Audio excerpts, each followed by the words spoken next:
I'm going to invite Jonathan and Grant to the stage, and I want you to all welcome, if you would, please. You know, as a pastor, I get a lot of people that pray for this hedge of protection. Yeah. I always found that to be funny. Like, you're going to pray for a bush around me? Wow. So I didn't know I for the longest time, I always heard that prayer. I didn't know it is a prayer. It is a real prayer in the Bible. I was like, okay, at least it's biblical. I think Job prays it or something.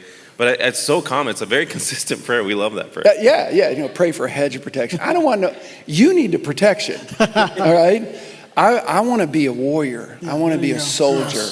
Yes. Let's get into the battle. Yes. Instead of, and I think too often our prayers in the church is actually posturing us out of the battle. So good. Yeah, that's good. We need to be in the battle.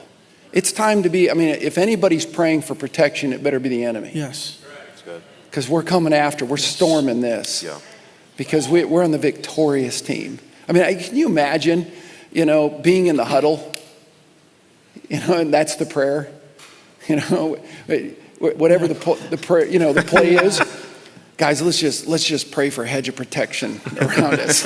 My goodness, let's snap the ball and let's go win the game. Yes. For Jesus. So I love that, and I love that in the sense of unity as we start talking about generations. So I get asked a lot, why are young people abandoning the church? And this is kind of a harder thing to hear, but I do think it's helpful and necessary. When I get asked why are young people abandoning the church, I usually ask, well, why do you feel like older people are abandoning the mission? Because I think those two are... Can you say it again? Yeah, so younger people are maybe abandoning the church, but I think it's often because the older generation seems to be abandoning the mission. And what I mean by that is I have a question I often ask where I ask, why is the most cause-oriented generation in the world right now? Like, this generation's dying to be a part of a cause. They'll put X on their hand. They're dying. They'll put a bucket on their head, if y'all remember that, or the ice bucket challenge. It's like all of a sudden you care about ALS. It's like you didn't even know what that was. They're just like dying for it. Like they're looking for Coney, if you remember that in 2012. It's like make Coney famous. All these things come up. And I just think, man, the gospel is the biggest cause that there is. So why is the most cause-oriented generation in the world right now not connecting to the most cause-oriented organization in the world right now? That's us, the church. And I think it's because we are just kind of chilling when it comes to our cause. And the cause Christ gave us, his literal last words, which should be our first priority, are go and make disciples. But statistically, most Christians don't disciple anyone. We've got to flip the script, amen? Yes. We got to flip the script. People are dying going to hell. They need Jesus. And young people right now need the church more than ever. Yes. But not to come to a place that's the way we want it to be, or like, I'm willing to wash whatever feet we need to wash. And let's get out for the sake of the kingdom. So thank you for your words. I love this. It's so good. The older generation, the greatest commodity I think the older generation has is wisdom. Yes. Even if it's through pain, even if it's through running into the wall over and over again, you have that experience of like, please don't go down that road. How many of us think, man, if I could redo the last 10 or 20 years, I'd do it so differently. Just think about the wealth of wisdom that's there. And then the greatest commodity that the younger generation has is time, in my opinion. They have this time. What if we could get the wisdom of the older generation into the time of the next generation? I'm going to pull up a slide to kind of show that. And we get young people pouring their time, led and funneled through the wisdom of you, guiding them, mentoring them, discipling them.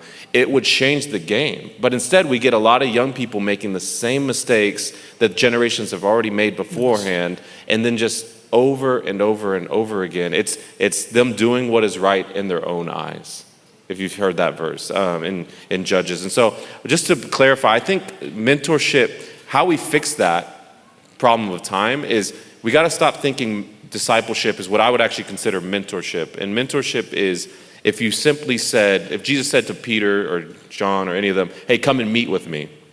But instead, discipleship to me is not come and meet with me, it's come and follow me. It's like, how can I join your world? How can I actually there's like 4 areas that you could join. Maybe it's your personal life, maybe it's your work life, maybe it's your church life, maybe it's your family life. The man who discipled me, to get to see him as a father and as a husband.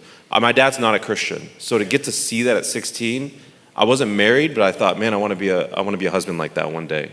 To get to see him, I want to be a father like that one day. I just would highly encourage y'all to realize that mentorship, again, is come and meet with me, but discipleship is come and follow me. And this is why that matters, is you may be too busy. That's a whole nother sermon. But discipleship doesn't require you to change your calendar. It actually requires the young person to change their calendar. And so if you're willing to be available, and I would even go so far to say vulnerable, because it's hard to invite people into your world. The great thing about that is instead of like mentorship where you're adding something to your calendar, discipleship, it's a nuance, but listen to this, is that mentorship is adding something to your calendar. That's a one meeting a week or whatever, which can still be very helpful. But instead of adding something to your calendar, discipleship is including someone in your calendar. And that nuance really helps bring someone into your world when you're busy, and they can, they can join your world. So again, going back to, and they have the time, especially if they're a young single, to join your world. So let's not lose this opportunity and just keep repeating the same mistakes, because you have so much in you that I would say my generation desperately needs. If you've never heard a young person tell you this, one, I'm sorry that our generation is really bad at sometimes honoring the generations before us. I'm sorry that our generation is really bad sometimes at acknowledging all that you guys have done to set us up for success. And I'm sorry that we're not always the most hungry to learn, but there is a remnant. And there are young people that are hungry, and they do want to learn and grow. And I would go so far to say, and we need you to pour into them. And I make a joke too, because if y'all thought millennials were bad, just wait till Gen Z shows up, mentored by millennials, if you don't disciple them. And so I feel this burden of we got to get millennials discipled so they can disciple Gen Z, so the Gen Z can then disciple in ways we've never seen before, the generation coming after them. That's so good. And I just want to speak quick to the younger people in our room, if I can, speaking as a young adult. I think so, and you just hit it, I think so many times is we've canceled the older generation because we think the ways they used to do things are old. They don't get it. They don't get me. That's not how we do it now. It's not cool. And you hit it, there's so much wisdom in that. In being discipled by someone that is seasoned and is a veteran, that God has allowed them to experience so much more. There's so many things that Pastor Keith has told me, Jonathan, I'm saving you a lot of headache. Don't do this. And sometimes I still do it. I'm working on that, I promise. But hear me when I say this. They are trying to help and set us up for success. But I think so many times we live in this, and you guys, the young people will understand me, we live in this cancel culture. That if it doesn't go with what I think or what I believe, or if it's kind of offended me, I'm going to cancel it, and it doesn't matter what they say. But know that, man, they have so much wisdom. They love the Lord, and that they love you. So knowing that they're willing to take their time to disciple you, you got to free that time up. Because they are wanting to pour into each and every one of us. So make sure you think about that. Not be so quick to cancel or this and that. But God wants to do something in and through that, and God is putting him in your life for a reason. How many this week, and I'm talking 35 and older, how many this week will eat out for lunch or supper this week? Possibly you'll do that, okay? Who are you going to eat with? See, everybody has to eat. We all have to eat. One of the things that I'm very intentional about is when I'm traveling to one of our church plants, I never travel alone. Yep. I take one of our younger planters with me, or someone who's thinking about possibly planting.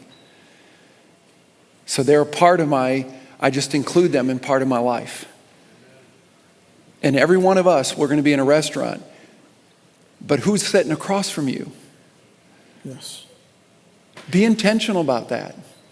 That's an investment that can change forever. Yes. It'll change forever. Having people in your house, it's one of the reasons you should own a house, is to have people in it.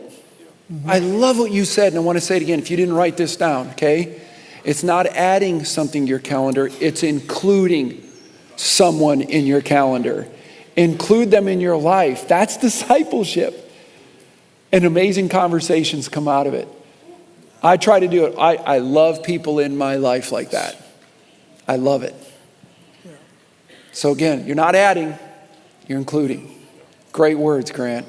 This, especially if you're even in your workplace, you might have someone who it just helps to train them up. There's this lie that discipleship is just a burden, but eventually it actually becomes a blessing for both parties, because you're giving responsibilities to someone else who ideally can start helping you. And so this phrase he just showed, "I do, you watch," will basically start where you're doing this, and then they're watching you do that. It goes to transition to "I do, now you help."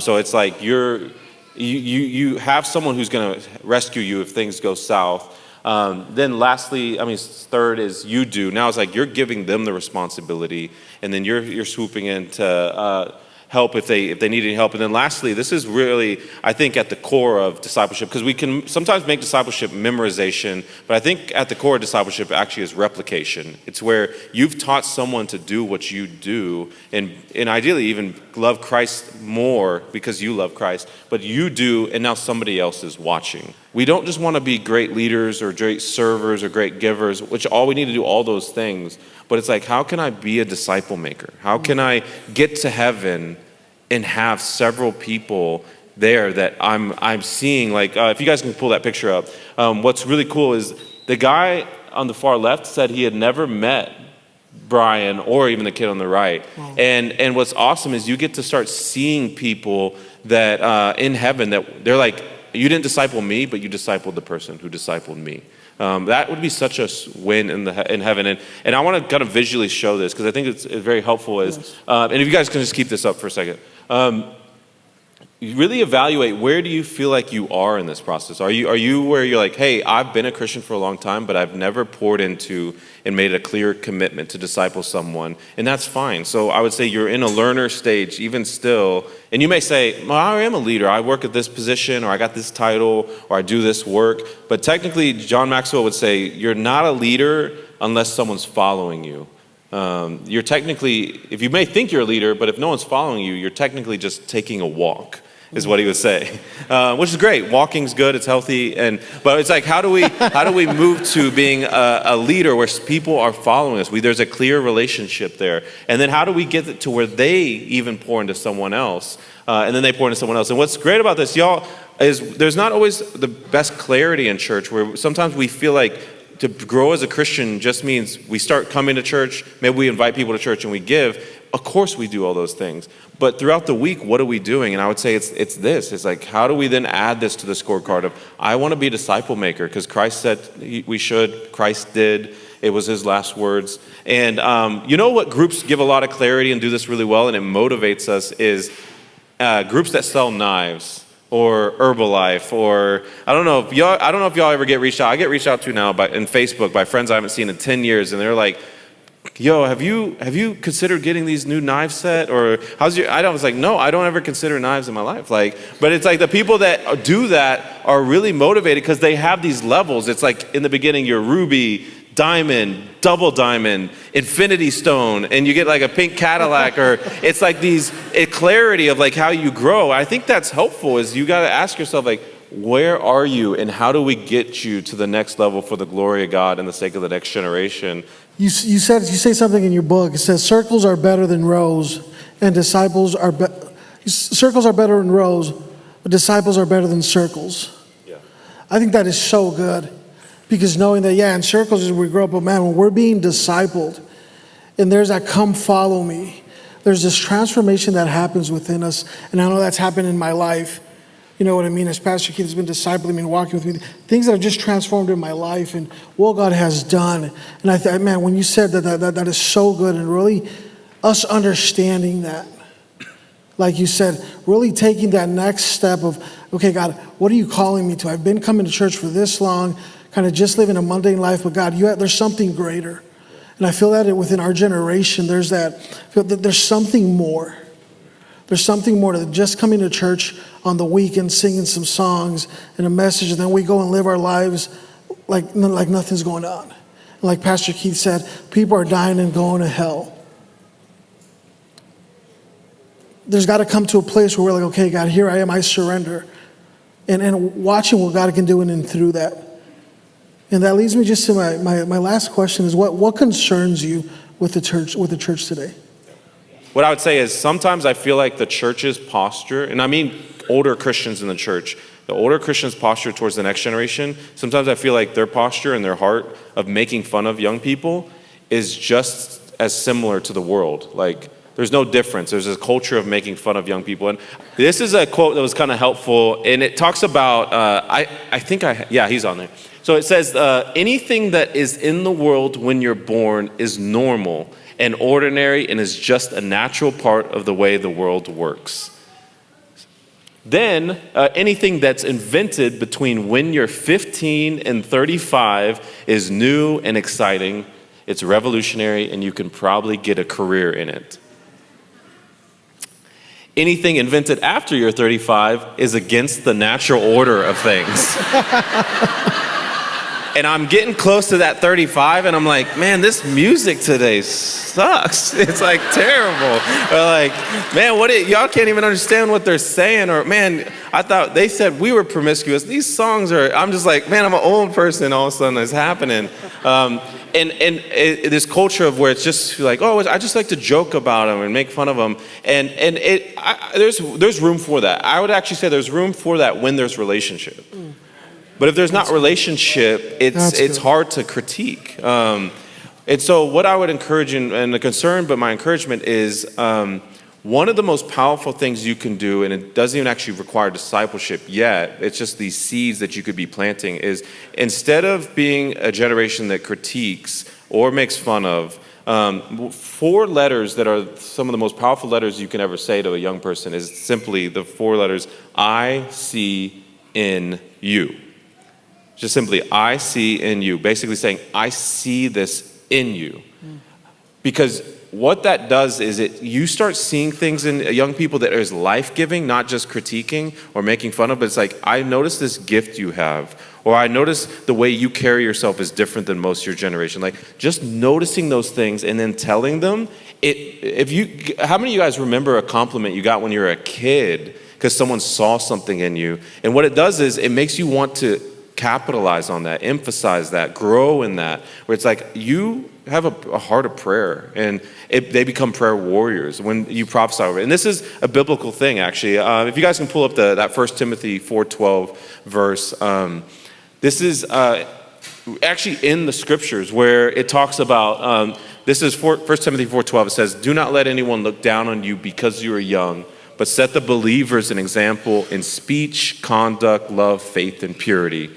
And this is the go-to young verse. Do not let anyone look down on you because you are young, but set the believers an example in speech, conduct, faith, and purity. Why I think this is important is the young adult verse, just 2 verses down, brings up older people. Watch. So the next verse after 1 Timothy 4:12 says, give yourself to scripture, to exhortation, to teaching. And this is what was really important to me when I was reading this next gen verse, because I started talking about the next generation a lot, and I saw this. And it says this phrase, it says, do not neglect the gift you have, which was given to you when the council of elders laid their hands on you and they prophesied over you.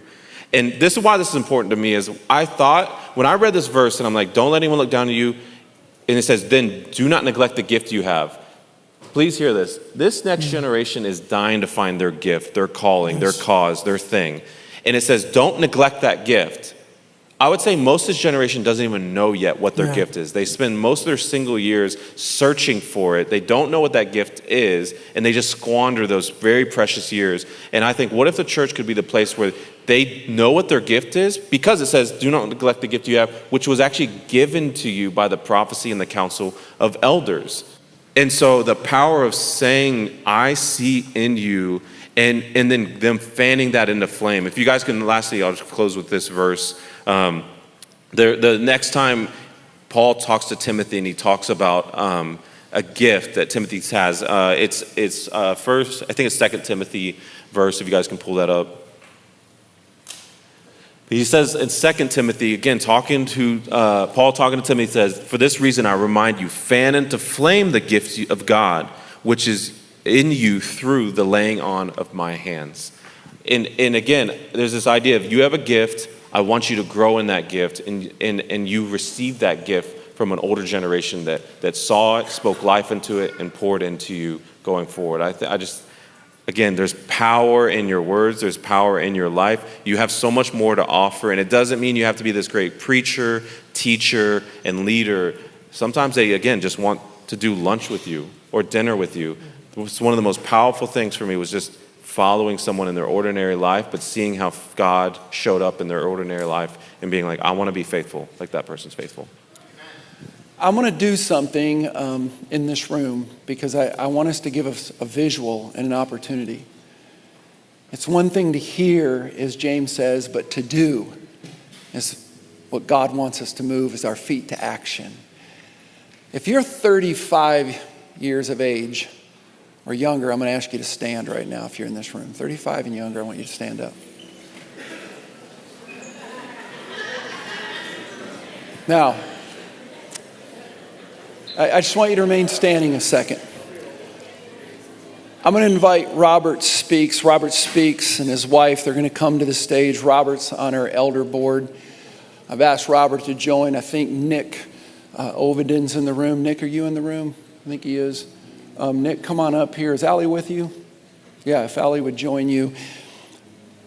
Eric Martinson is on our elder board, and I've been very strategic about young people and what we're trying to do as a church here.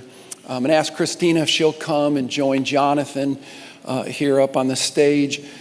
There's just a lot of moments for prayer and all of the young people going on. And I want you to look around this room right now, just older generation, because sometimes they'll say, man, we got to do something to reach young people. And I said, they're sitting all around you. This church is full of them. And I think they're the most amazing generation there is. I really want you to listen to this. I remember when Wayne Cadero said at the Olympics, the most sought after race is the 4x100. 4 of the best athletes from every country is going to get on a track. They're going to pass the baton. But he said there's one runner. He said in a time where everybody's talking about the end times and boy, these are the last days. And I never forgot him saying this. He said, but everybody knows that of the best, it's that last runner, the anchor leg. That's the world's best for that country. And they're going to run around the track and they're going to pass that baton to their best athlete who's going to bring it home. And I remember when he said it, and I believe it with all my heart. This generation that's standing right now, if you're going to go down the roads we're in the end times, this is God's anchor leg. These are the best he has that he put on the track to bring it home. And I am so devoted. I love this man with everything I got. He's one of the best. He's absolutely one of the best. And I'm looking at so many. You know, I think of the things that you've gone through. And I don't think I would have grabbed a hold like Tab has and to listen to his heart and his passion. And I don't believe when I was his age I would be talking and walking like this young man is. This is one of God's best. And I love seeing you all stand. I just love it.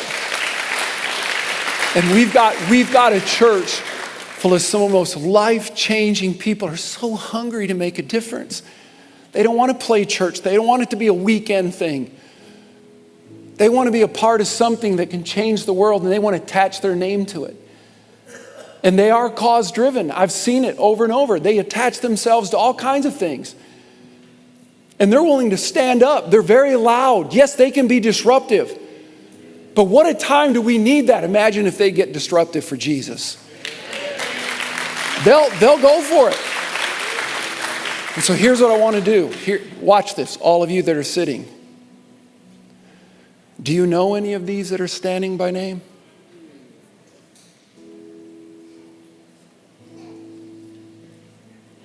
Or are you going to go back to playing cards with your old friends?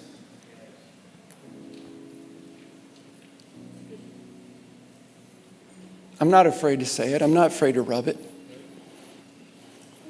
If we're going to call ourselves Christians and attached to it, how long have you been in the church?